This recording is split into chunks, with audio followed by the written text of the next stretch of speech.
Good afternoon, everyone. We're going to call this meeting to order. And we do have a quorum. First item of business is to address the meeting minutes from March 20th, 2024. Representative Kraft, have you had a chance, and were you here? Madam Chair, yes, and I move their approval. Wonderful. All those in favor say aye. Aye. Opposed say nay. Motion prevails and the minutes are adopted. We've got just a few bills on the agenda today. First up is Representative Kraft. I'm sorry. Just checking. Representative Carroll. I was testing you all. Very similar. Yeah. Brothers from another mother. Oh, there you go. So Representative Carroll is going to present the Commercial Property Assessed Clean Energy Program Bill, House File 3946. So Representative Carroll moves House File 3946 be laid over for possible inclusion. And I see there's also an author's amendment coded the A2. Representative Carroll moves the A2 to get the bill in the shape he would like. Any discussion? Seeing none, all those in favor say aye. Aye. Opposed say nay. Motion prevails and the amendment is adopted. With that, Representative Carroll, would you like to tell us about your bill? I sure would. Thank you, Madam Chair and members. Appreciate the opportunity to bring forth this bill and talk about it. It'll strengthen and modernize the Commercial Property Assessed Clean Energy, or CPACE program, in Minnesota, incorporate national best practices that have developed in the industry since we first established the program in Minnesota more than a decade ago. CPACE financing has been a highly successful program for Minnesota's commercial real estate borrowers, improving our building stock and providing long-term, low-cost, fully private financing to building owners. Over 400 projects have been completed since the program's inception, bringing over $320 million in private investment to our state. In recent years, however, Minnesota is falling behind other states in the total volume of CPACE projects being undertaken, primarily due to our now outdated enabling legislation, which contains restrictions not found in other states, which have more recently enacted a CPACE program or modernized their legislation. Last year, Minnesota ranked 5th in the country for total CPACE project volume, behind California, Ohio, Texas, and Florida. There were 28 CPACE projects closed in our state last year, down from 53 projects in 2022. The proposed amendments to Minnesota CPACE legislation will make this program more accessible to commercial property owners for a wider range of projects. And with that, Madam Chair, I'd like to turn it over to testifier. Thank you. And we have Rafi Goldberstein, Yes. Executive Director with the PACE Loan Group. Welcome to committee. Please state your name for the record and present your testimony. Thank you. Thank you, Chair Acomb. Thank you, Representative Carroll and committee members for allowing me to testify in support of House File 3946. My name is Rafi Goldberstein, and I am the CEO of PACE Loan Group. We are the only private lender, PACE lender headquartered in the state of Minnesota. We financed over $100 million of PACE projects across the state, including the Treasure Island Center in St. Paul, industrial projects in Sartell and Hutchinson, workforce housing in Cloquet, senior living in New Prague, hotels in Owatonna, just to kind of name a few. Our team are leaders in PACE nationally, and we hold leadership positions on both of the PACE trade groups, the CPACE Alliance and PACE Nation. PACE has always enjoyed bipartisan success in Minnesota and nationally because the program is structured to allow private property owners access to private dollars to improve local building stock without the use of taxpayer funds. Back in 2010, Minnesota was one of the first states to pass PACE enabling legislation. And there have been amendments to the statute over the past 14 years to meet the needs of property owners and their ability to access PACE capital for their buildings. The purpose of this amendment is to bring the Minnesota PACE statute in line with national best practices. First, the bill expands property owners' access to PACE financing by allowing for the financing of additional building resiliency measures, water conservation measures, and performance measures to help commercial properties withstand extreme weather events and mitigate greenhouse gas emissions. This expansion will bring Minnesota in line with newly passed PACE legislation across the country. Additionally, this amendment will explicitly allow developers to finance projects necessary to reach the state's goals of reducing greenhouse gas emissions for commercial real estate. These upgrades and improvements are costly, and the fixed rate, lower cost of PACE assessments, PACE loans, enable property owners to afford these improvements, and these upgrades will help lower property insurance costs, increase property values, and harden their assets. Second, the bill removes the cost effectiveness requirement, which limits overall project sustainability achievement and prevents projects like building electrification and decarbonization. The cost effectiveness requirement is currently one of the largest inhibitors to blocking PACE capital from reaching large-scale development projects across the state. There are a wide array of energy and resiliency measures that reap large environmental and societal benefits which fail to meet the cost effectiveness test. For example, developers building to develop net zero buildings or all-electric buildings currently cannot do so with CPACE funds because it would fail the cost effectiveness test. PACE should be a tool to help finance the next generation of building technologies and methods, but in Minnesota, we fail to live up to that goal because of the standard. Nearby states such as Wisconsin and Michigan have recently removed their cost effectiveness requirements from their legislation. Lastly, we are currently what folks refer to as the state of the 20s, meaning that we cap our PACE financing at 20-year terms and 20% loan to values. These are the lowest caps in the nation. About 3/4 of the states that have PACE programs would be considered states of the 30s, meaning that they allow 30-year assessments and 30% loan to values. This amendment would bring us in line with best practices seen across the country. And I will note that states that do not have the 30s will just simply not have caps at all. Minnesota, according to data collected by PACE Nation and the CPACE Alliance, is a top 5 PACE state. However, with high interest rates, property owners need the longer 30-year terms to pay back their loans. This, for example, is the same reason why I have a 30-year mortgage on my house instead of a 20-year mortgage on my house. I simply could not afford to have a 20-year amortization schedule on my house. Similarly, in the current market, property owners are finding it difficult to find lenders willing to fund their projects. So increasing the limit to 30% loan to value serves as a critical gap filler to get projects to the finish line. To illustrate how being a state of the 20s is taking away from the usefulness of PACE in Minnesota, in 2021, PACE Loan Group funded 21 PACE projects in the state. Last year, we did a similar amount. In 2022, we did a similar amount. Last year, with high interest rates and tightening credit markets, we only financed 3 projects across Minnesota.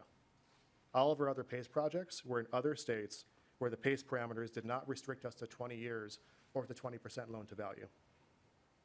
Thank you for the opportunity to testify today, and I appreciate your consideration and support for House File 3946. Thank you. Looks like we have some questions from members. Representative Bierman. Thank you, Madam Chair. Thank you, Rep. Carroll, for bringing the bill forward. I have a question for Mr. Goldberstein here on how does a business know if they qualify? You mentioned that I think there's some feasibility studies required to be eligible, and who do they start with to determine if they qualify? That's a great question. The statute does require an energy audit to be completed. So every PACE project that gets done in the state does have a third-party energy audit conducted. The St. Paul Port Authority acts as the administrator for PACE in the state of Minnesota. So all projects do go through them, both as a process, but also as another set of eyes to make sure that it is qualifying and has the requisite audits that are needed. So for folks that are looking, the St. Paul Port Authority would be a good first place to stop. Representative Carroll, did you have something else? Did you want to add? No? No. Okay. Representative Bierman, yeah. do you have follow-up? I do, thanks. So you mentioned the PACE Loan Group, which you're part of, had only 3 projects in Minnesota the last year. So how does that work with the PACE Loan Group? Do you actually finance these, or do the individual businesses go to their local bank ultimately to be setting up a credit and payback? Mr. Goldberstein. Thank you. Yeah, so we are what we refer to as direct lenders, meaning that the money that we're lending is, they are private funds. And so the loans that we write sit on our balance sheet. We are not effectively brokers. We're not arranging financing and then selling it to someone else to close. These are loans that we are writing with our funds and holding on our books. One more. Representative Bierman? So then, thinking in terms of payback and,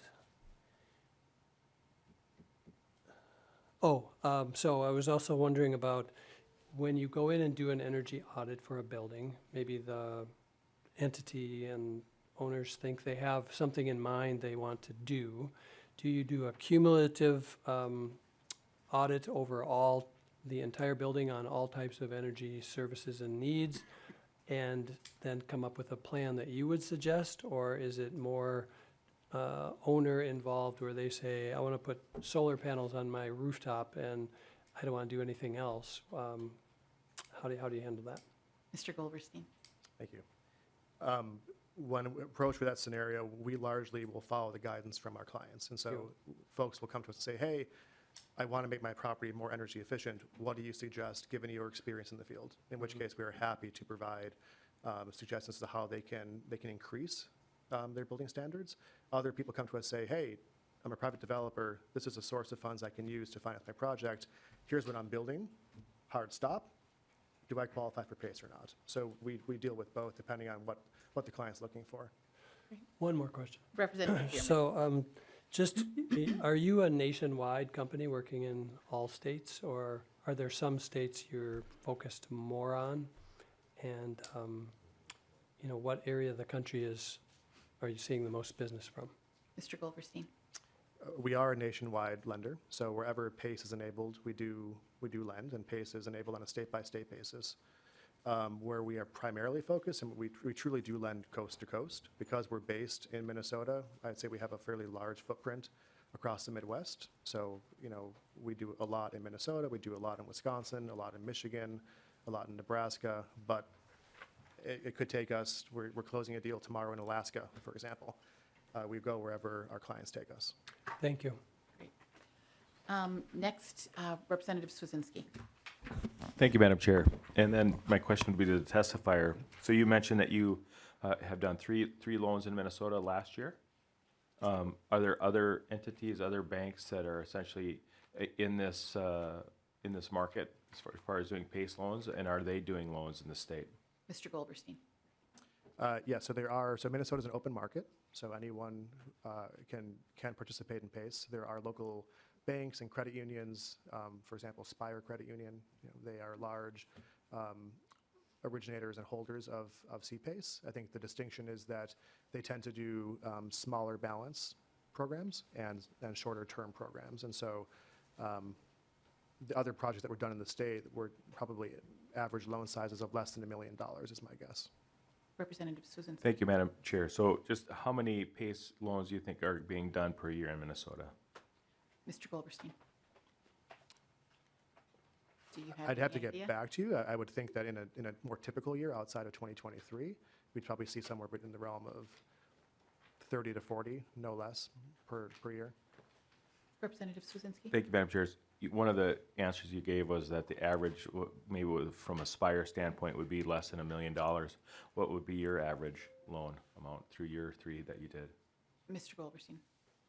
I'd say that for us, when we're looking at deals less than $1 million, we would often refer people to the local banks. So we don't have an average per se, but there's a certain minimum where we'd probably refer folks to smaller institutions.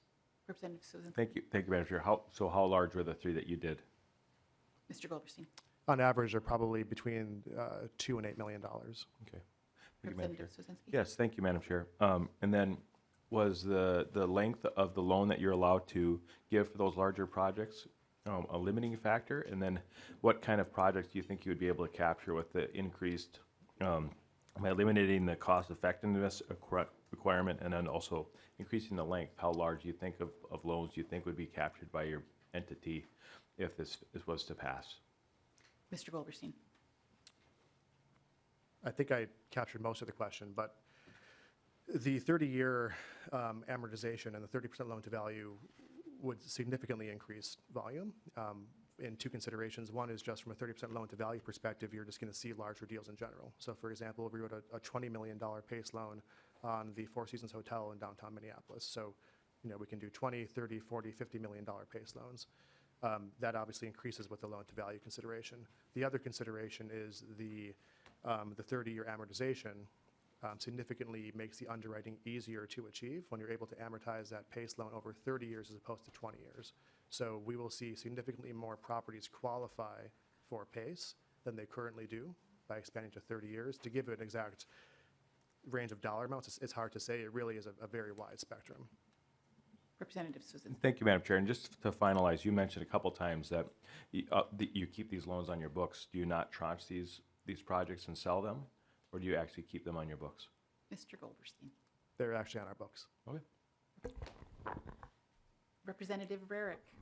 Thank you, Madam Chair.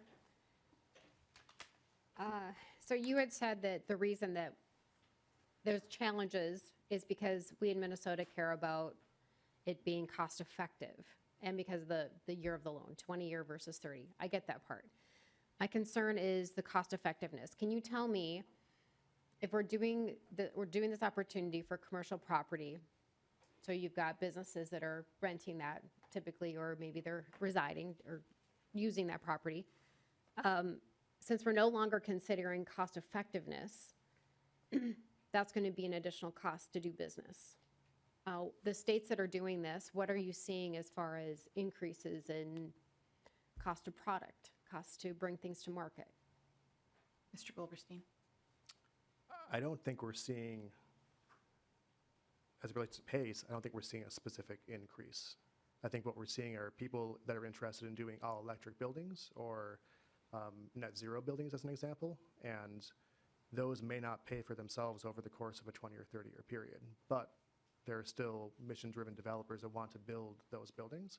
And so that's really the essence of this amendment to remove the cost-effectiveness standard, is that we are eliminating those types of projects from qualifying for PACE. Representative Rarick. Thank you. So you said you're eliminating, I don't think I followed what you just said. You're eliminating those from being able to use PACE. I'm not sure what you said exactly, but my concern is that we're no longer even looking at if it's cost effective, which will drive up the cost of whoever's occupying that building, whether they are building it and occupying it, whether they're building it and leasing it, whoever's going to be occupying it, if we're no longer caring about that this energy efficiency is going to be incredibly expensive. That doesn't matter anymore in Minnesota.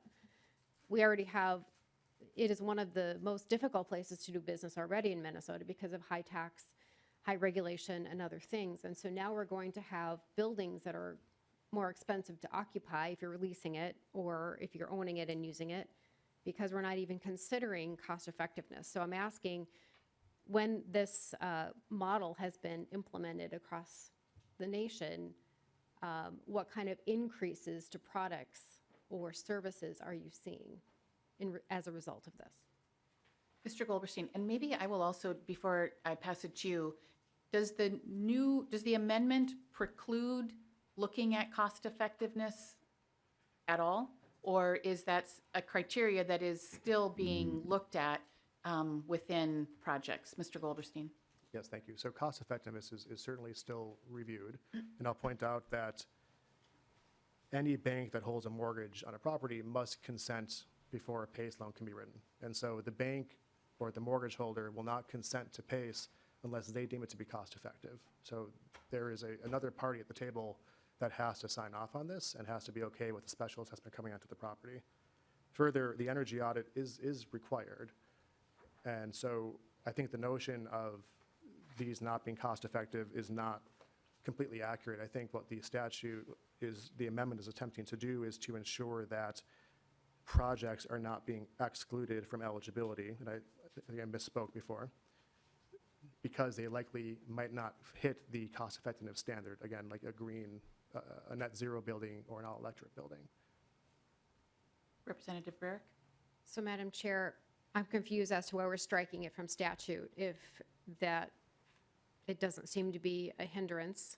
In the testimony, it said it was, and in practicality, it isn't necessarily, because those are still factors that banks look at to see if this is going to be a good ROI or not, or if this is a cost-effective move or not, or, because they're concerned about getting their investment back. That's what banks look at. So I'm wondering why we're doing that part of striking this from statute if in effect, if it really isn't a factor. I understand if we're going from 20 to 30 years, that makes a whole lot of sense, but I don't understand striking cost effectiveness from this bill, Madam Chair. Any other questions or comments from members? Seeing none, any final comments from bill author? No, Your Honor, I appreciate your support. I think it's a Your great Honor. bill, and, well, excuse me, I did say Your Honor. I like it. It's okay. Well, it looks like I'm in court, and I'm usually speaking that way in court. So, Madam Chair, how about that? I appreciate your support and the rest of the committee. Thank you. Great. And with that, the bill is laid over. And now I'm going to switch places here, and Representative Kraft is going to take the gavel. Whoops, don't. There we go.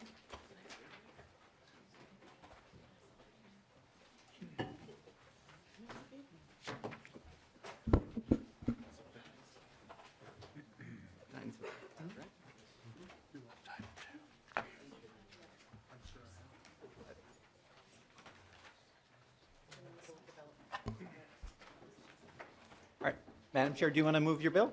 Yes, thank you. I move that House File 4975 be laid over for possible inclusion. Okay, Chair Acomb moves that House File 4975 be laid over for possible inclusion onto your bill. Great. So House File 4975 is a very basic, simple bill through MMB, and all it's calling for is to reduce a redundant report. And so on lines 5.17 through 521, it is just getting rid of that report. And I have Eric Anderson, another Eric Anderson, also with a K, I might add, from MMB, who can help us understand the importance of this. Mr. Anderson, welcome to the committee. Please state your name and proceed. Thank you, Mr. Chair and committee members. Also, Derek Anderson, Government Relations Director at Minnesota Management and Budget. And as Representative Acomb said, this is a duplicative report that we're hoping to repeal, that we publish this information 3 times a year in the consolidated fund statement, and would appreciate the opportunity to just publish it there and eliminate this duplication. Any questions or discussion? Chair Acomb, any closing remarks? We appreciate your support. All right. With that, Chair Acomb renews her motion that House File 4975 be laid over, and the bill is laid over. Next, we're going to House File 4177. Madam Chair, do you want to move your bill? Yes, I do. Thank you, Mr. Chair. So House File 40, I would like House File 4177 be laid over for possible inclusion. And I wasn't paying attention. I'm sorry. Should I be telling you about my bill now? Chair Acomb moves that House File 4177 be laid over for possible inclusion onto your bill. Great. So again, a very simple bill, department bill, coming from the Department of Commerce this time. And it's really just clarifying that 216C is under the jurisdiction of the Department of Commerce. And I have John Kelly from the Department of Commerce here if people have any questions or would like to. Mr. Kelly, please state your name for the record, introduce yourself, and proceed. Thank you, Chair and members. For the record, John Kelly, Director of Government Affairs for the Minnesota Department of Commerce. This is our technical policy bill for this session. This, right now in 216C, the Commissioner's jurisdiction, duties, and powers stop at 216C.30, even though there are numerous programs beyond that section where we are named and have authority and are granting out taxpayer dollars and doing other actions. And so we just want to clarify that the Commissioner's authority is for the entire chapter of 216C, so that if we need to take enforcement action or anything, we can move quickly and not get into any questions about if we have the authority to do so beyond 216C.30. we'd appreciate the committee support. Any questions or discussion? Representative Rarick. Thank you, Mr. Chair. So I have that whole section in front of me, actually. I'm just wondering, that's an awful lot of sections as I look at it. So this is just the, like 216C.10, for example, and that goes all the way down. So there's an awful lot of statute that you don't have direct authority over. How did that happen? Because I see that it goes through all the way through 16C.30, and then it jumps down to 16C.375, which is solar on school programs. But there's a whole bunch around that. Can you explain to us how did that happen that you weren't given the direct authority under your jurisdiction of 216C.08, I should say. So that's where you're changing this, is in 216C.08. You're giving yourself authority over the whole chapter. Now, how did that happen that you didn't already have that? Mr. Kelly? Chair, Representative O'Neill, we're not saying that we don't have it. The commissioner has broad Eric. authority in Chapter 45, worked clarifying it. For some reason, I think that maybe the chapter at that point stopped at .30, and as these different programs were added in 216C, the corresponding sections 8 through 10 were not added. And so we just want to clarify it. We're not saying we don't have it. We're saying we want it to be clear for the public and for others. Oh, Representative Rarick, I apologize. I do it all the time. Dang. Representative I Rarick. almost got through made it the first deadline, everything. So I apologize, Representative. Representative Rarick? Thank you. No, I appreciate that. That means that you've been around long enough to know that I used to be O'Neill. So that's actually kudos to you. Okay, so you're saying that most of these programs happened and it just, that the jurisdiction part just didn't change. And so there was, I mean, if that's the case, it almost needs to be like a technical correction or something. But when I look at what's primarily after the section where you said you ended, with one exception, which is solar on schools. So apparently when we did that program, we added it back in. But everything around it is under the financial assistance for the most part, or miscellaneous, and then there's a few other provisions.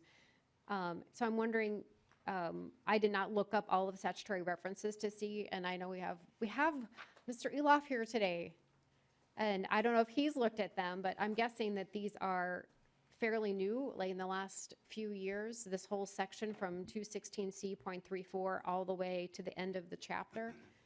Are these fairly new? Oh, you've got the statute book in front of you. Thank you, Mr. Eloff. I'm wondering, are these all fairly new in the last couple of years, or I'm not sure how this happens that we haven't already corrected this in the past.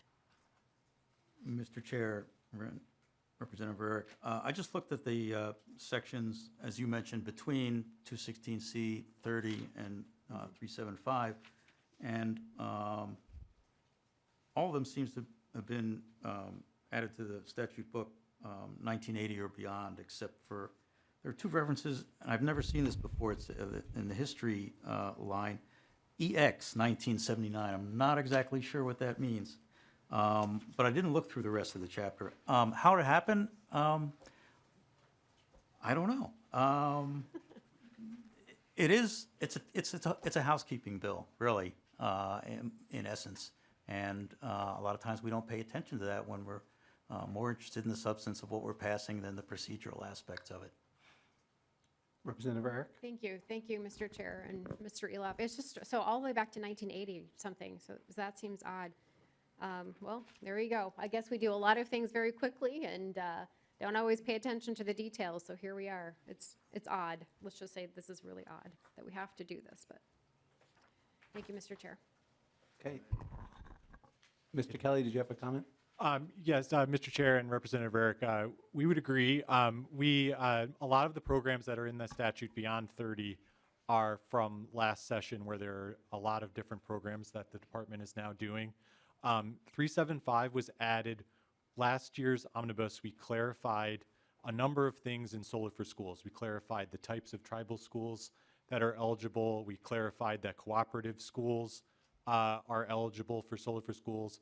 And we also clarified, we raised the authority kind of not catching up issue, and it was too much to do well, we were working up the omnibus, and so we agreed to come back and raise this and have a hearing this session. So that's what we're doing with this bill, Representative. Mr. Chair. Representative Warwick? Thank you, Mr. Chair. Yeah, and that's actually what I thought we were doing, is that we had done so many programs and financial assistance programs to the energy sector, that really we just missed that cross-reference. That I'd understand. It threw me off when Mr. Ulof said that some of them were back from the 80s, which it's like, well, that seems interesting. But I think like you said, I think the vast majority of these are things that we just did last session, and there's a lot. I mean, there is a very big list of things that we are now giving money for financial assistance to different energy sector things. So that makes more sense, because we certainly did a lot last session, an awful lot, billions of dollars. Thank you, Mr. Chair. Closing remarks? Thank you for your consideration of this housekeeping bill, and with that, I renew my motion that House File 4177 be laid over. Chair Acomb renews her motion that House File 4177 be laid over, and the bill is laid over. And at this point, we are adjourned.